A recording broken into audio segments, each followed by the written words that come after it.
everyone, welcome back to the channel. My name is Ashley and I'm an architect in Ontario, and in this video we're going to be talking about why you should be taking a gap year before doing your master's degree. So perhaps you just finished your undergrad, you're not sure if you should do your master's degree right after your undergraduate degree, or perhaps you should take a year off in between your undergrad and your master's.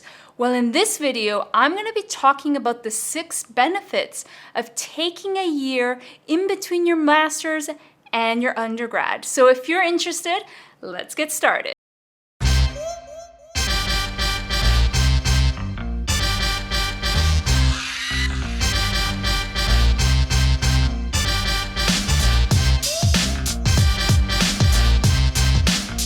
Before I went into my master's program, I actually took a year in between my undergrad and my master's.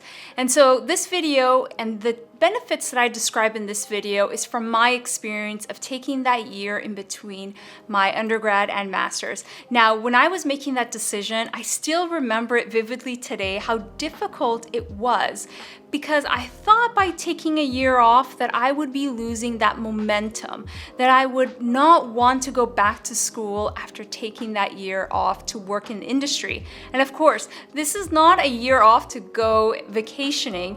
It's a year off to work in the industry and gain that experience. And so I was worried at the time when I was making this decision. And I also want to preface that there is no right or wrong answer.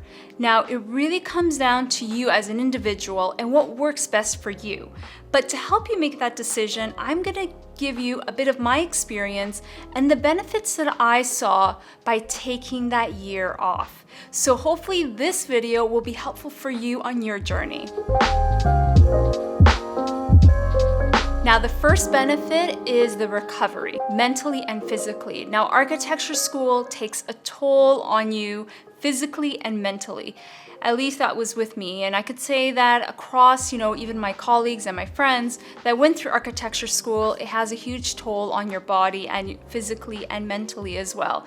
So taking that year off really helped me to recharge and recover from the 4 years of doing my undergrad. And it was a bit of a challenge for me, at least. My undergrad was a challenge.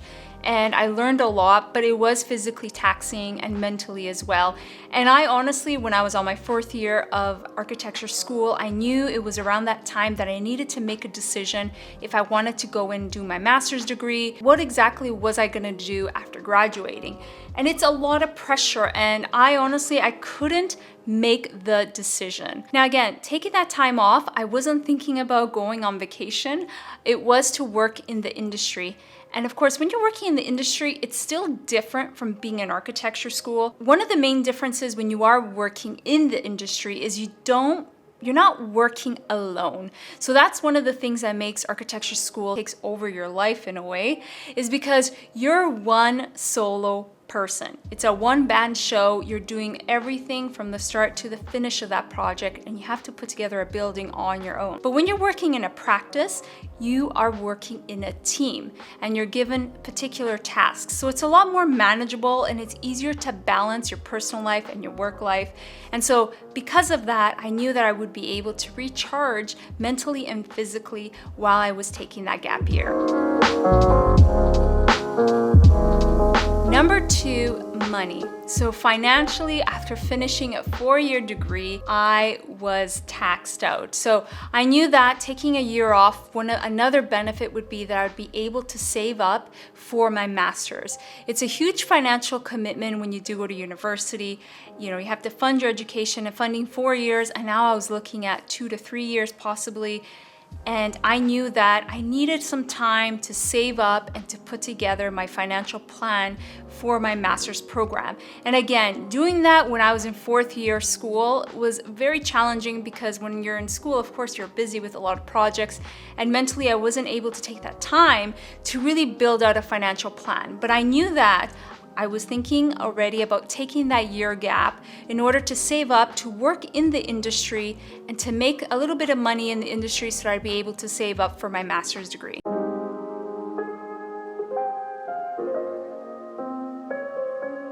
Number 3, personal growth. Now, this, I didn't really understand that this was gonna happen. It wasn't part of my plan when I started. I didn't think that, now in hindsight, of course, it's something that would naturally happen.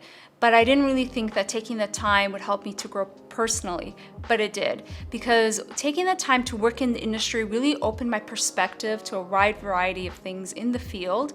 And it helped me to really build my skills as well. It helped me to work on the skills that I was lacking and I knew I was weak at when I was doing my undergrad. And it gave me the opportunity to really study the things that I needed to work on and that I knew that I wanted to build upon before going into my master's. And it allowed me to take that time to perfect those skill sets and build the ones that I needed more time to develop. Because when you are in architecture school, everything is moving so quickly. You do have the time to focus in on a subject and to really study something fully, but you don't, in a way, have all that time to really build your skills. So if you can have skill sets that are already built before you get into the program, it is really beneficial, and it does give you an opportunity to explore other things rather than building skill sets that you need. Build industry experience and networking. Now, this was something that I was looking forward to by taking the gap year, was to build some industry experience, because what you learn through the books and through architecture school, of course, is different from the professional realm and industry. So taking that gap year to immerse myself in the industry was important to me, because I wanted to first make sure that it was the right industry before I commit myself to do a master's degree. And I wanted to take that opportunity as well to build a network of people and getting to know people in the industry, so I can start building that network so that hopefully when I do finish my master's degree, I would have job placements in order, or at least at minimum have a network of people that can also help me when I am in my thesis, for mentors and so on.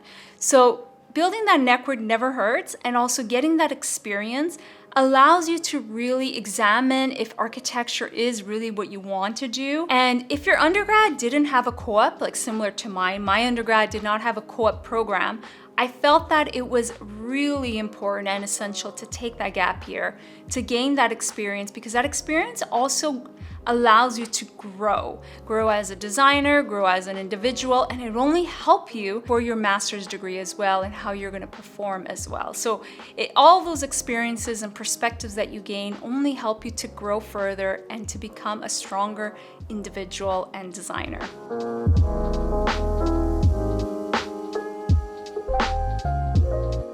Number 5, build a meaningful portfolio. One of the benefits that you get when you do take that year gap is you're able to really think about the schools you want to apply to, and it allows you the time to build a meaningful portfolio. Taking that time to reflect and think about the things that you want to include in your portfolio and build on the projects that need more work, it really allows you that time to do so.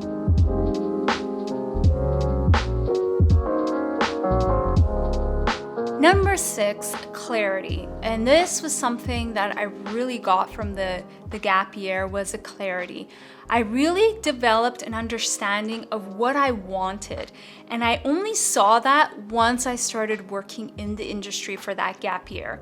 Because when I was in architecture school, I was just thinking about the deadlines and just keeping up with the workflow and all of the demands that it takes to just be in architecture school and doing your thesis and just thinking project at a time, that I wasn't able to think about the long-term goals that I wanted and to really think about what I wanted to get out of, being in architecture itself. So I started to think about, maybe I want to get my license.